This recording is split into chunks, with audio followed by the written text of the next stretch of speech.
Itoophiyaa keessatti dhaabbileen Tarkii 165 hojiilee investimentii garaagaraa irratti hirmaachuun hojjechaa jiru. Walitti dhufeenya Itoophiyaa fi Tarkii cimsuuf koreen miseensota paarlaamaa biyyoota lammanii walitti fidu Pireezidaanti Dr. Mulaatu Tashoomee waliin Finfinneetti mari'ateera. Gabaasni kan tajaajila oduu Itoophiyaatti akka ta'utti qindaa'eera.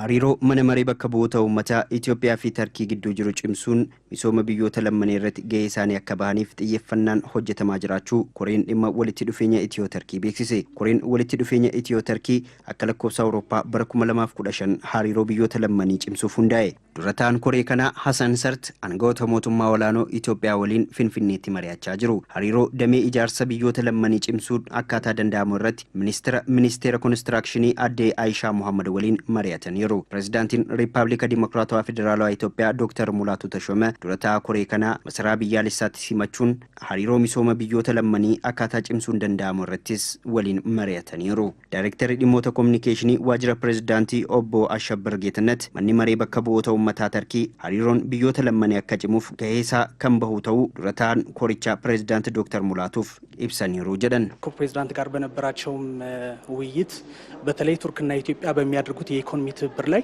ከበጀሞ ፕሬዝዳንት ዶክተር ሙላቱን ሚሴንሶታ ፓርላማ ተርኪ ሀሪሮ ዲነግዴ ብዮተ ለማኒ አካታ ጭሜ ኢትፉፉ ዳንዳን irratti mariisisan misooma itti fufiinsa qabu ilaalchisee gahee isaanii akka bahani miseensonni paarlaamaa tarkii fi Pireezidaanti Dr. Mulaatuun walii galaniiru. Galma gahinsa isaa irratti mari'achuuf dhufan miseensonni paarlaamaa Tarkii. Hojii koreen Itiyoo Tarkii gama hundaan hojjechaa jiru Dr. Mulaatuun dinqisiifachuu obbo Ashabbir himaniiru. Koreen kun ministeera dhimmoota kominikeeshinii mootummaa federaalaa obbo Ahmed Shidee waliinis ni mari'ata. Odeeffannoon Itoophiyaatti embaasii biyya Tarkii irraa argame akka mul'isutti dureeyyiin biyya Tarkii 165 Itoophiyaa keessatti hojii investimentii adda addaa hojjechaa jiru.